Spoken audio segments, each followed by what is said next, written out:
আজকে তোমাদের জন্য খুব সুন্দর একটা হেয়ার টিউটোরিয়াল শেয়ার করব।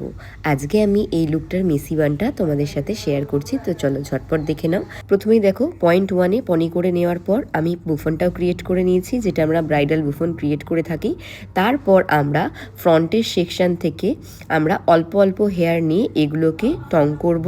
ক্ষেত্রে তোমরা চপস্টিকও ইউজ করতে পারো, বাট এই হেয়ারটা করতে গেলে তোমাদের কিন্তু এরকমই 22 বা 19 নাম্বার টং ইউজ করতে হবে। আমি এখানে হোয়াইট বার্ডের টং ইউজ করছি, যেটার নাম্বার রয়েছে 22। তোমরা ভলিউম পেতে চাইলে অবশ্যই ক্রিম করার পর এটা করতে পারো। আমি এখানে ভলিউম পাওয়ার জন্য ক্রিম করার পরেই এটা করেছি। আর এই কাজগুলোকে কিন্তু আমরা ইউপিন দিয়ে হোল্ড রাখবো, যাতে এটা স্টে করে বেশিক্ষণ। দু সাইডটা এভাবে কন্টিনিউ করার পর মিডিলের যে পার্টিশনটা আমরা করব সেটা আমরা বক্স পার্টিং এর উপর রাখবো।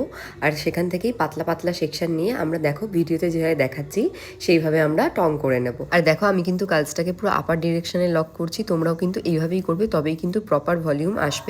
আর দেখো ফ্রন্টের হেয়ারটাও আমি এভাবেই করে নিচ্ছি, শুধু সামনে আমি কিছুটা সেকশন লেগেছি হেয়ারের, যেটাতে আমি এস ভেরিয়েশন করব। যখন এটা করবে তখন কিন্তু তোমাদেরকে খুব সাবধানে করতে হবে, যাতে ক্লায়েন্টের মাথায় কোনো রকম ভাবে ছ্যাঁকা না লাগে। এখন আমি ইউপিনগুলো খুলে দিয়েছি, আর তারপর দেখো এখানে আমি টাফটের হার্ট স্প্রেটা ইউজ করছি।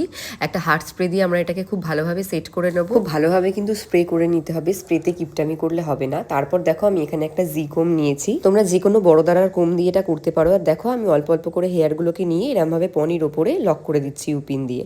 তোমাদের কেমন কি ভলিউমের প্রয়োজন তোমরা সেই অনুযায়ী করবে, তবে হ্যাঁ সেটা অবশ্যই মুখের সাথে মানানসই যেন হয়। আর দেখো যখন তোমরা কোম করবে তার মাঝে মাঝে একটু করে হার্ট স্প্রে করে নেবে, তাহলে কিন্তু লাইনিংটা খুব ভালো পাবে। এখানে তোমাদেরকে বলে রাখি আমাদের কিন্তু basic to advance makeup class শুরু হয়ে গেছে। তোমরা যারা যারা চাইছো জয়েন করতে অবশ্যই পেজেদের নাম্বারে কন্ট্যাক্ট করে নাও। আর যারা যারা চাও এইসব টেকনিকগুলো হাতে ধরে হ্যান্ডস অন প্র্যাকটিস করতে, তারাও আর দেরি না করে নিজেদের সিটটা বুক করে নিও। দেখো এখানে আমার যতটা ভলিউমের প্রয়োজন আমি কিন্তু সেইভাবে হেয়ারটাকে পুরো সেট করে নিয়েছি। এই হেয়ারস্টাইলটা করার জন্য কিন্তু স্প্রের ভূমিকা অনেকটাই। আর দেখো যে বেবি হেয়ারগুলো থাকবে, যেগুলো পুরোটা পেছন অব্দি আসবে না, যেখানে তোমরা লক করবে ক্লিপ দিয়ে, সেগুলোকে এরকম ইনভিজিবল ইউপিন দিয়ে তোমরা সেট করে নেবে। দেখো মাত্র এই কটা স্টেপ ফলো করলেই তোমরা খুব ইজিলি একটা হেয়ারস্টাইল কমপ্লিট করে নিতে পারবে। ভিডিওটা যদি তোমাদের জন্য একটু হেল্পফুল হয়ে থাকে তাহলে অবশ্যই কমেন্টস করে জানিও এই ভিডিওটা তোমাদের কেমন লাগলো। আরও আপডেট পেতে হলে অবশ্যই আমার পেজটাকে ফলো করে নিও। আজকের জন্য এতটুকুই, দেখা হচ্ছে পরের ভিডিও।